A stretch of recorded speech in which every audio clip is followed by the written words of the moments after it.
இந்த கடன் எப்போதான் தீருமோ என்று நினைத்து ராத்திரி தூக்கமே போய்விட்டதா? யாரிடம் உதவி கேட்பது என்று தெரியாமல் மனது பாரமாக இருக்கிறதா?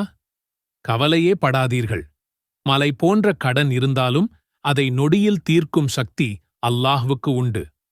கஷ்டமான நேரங்களில் நாம் யாரிடம் கையேந்த வேண்டும் என்பதை இஸ்லாம் மிக அழகாக நமக்கு வழிகாட்டுகிறது.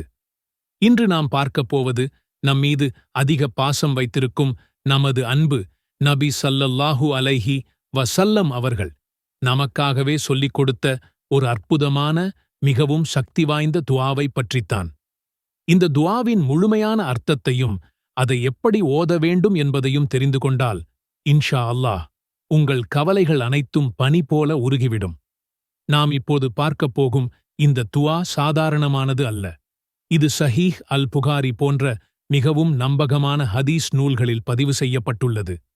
இது வெறும் கடனை தீர்ப்பதற்காக மட்டுமல்ல, நம் மனதை வாட்டும் கவலை, துக்கம், நம்மால் முடியவில்லையே என்ற இயலாமை, எதையும் செய்யப் பிடிக்காத சோம்பல், கஞ்சத்தனம், கோழைத்தனம், அடுத்தவர்களின் ஆதிக்கம் என எல்லாவற்றிலிருந்தும் பாதுகாப்பு கேட்கும் ஒரு முழுமையான கவசம் போன்றது. அதோடு நாம் இப்போது இருப்பது ரஜப் மாதத்தில். இஸ்லாத்தில் உள்ள 4 புனித மாதங்களில் இதுவும் ஒன்று. இந்த மாதிரியான சிறப்பான நாட்களில் நாம் செய்யும் நல்ல காரியங்களுக்கும் கேட்கும் துஆவிற்கும் மதிப்பு மிக அதிகம். இந்த நேரத்தில் உங்கள் தேவைகளை அல்லாஹ்விடம் சமர்ப்பிக்க இந்த துஆ ஒரு சிறந்த வாய்ப்பாக அமையும்.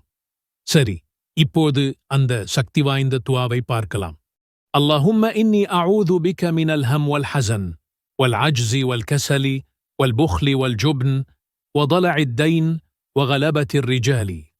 துஆவின் பொருள்: இறைவா, வருங்காலத்தைப் பற்றிய கவலையிலிருந்தும், நடந்து முடிந்துவிட்டவை பற்றிய துக்கத்திலிருந்தும், இயலாமையிலிருந்தும், சோம்பலிலிருந்தும், கஞ்சத்தனத்திலிருந்தும், கோழைத்தனத்திலிருந்தும், கடன் சுமையிலிருந்தும், பிற மனிதர்களின் அடக்குமுறைகளிலிருந்தும் நான் உன்னிடம் பாதுகாப்பு கோருகிறேன். இந்த துஆவின் அர்த்தத்தை கொஞ்சம் யோசித்துப் பாருங்களேன்.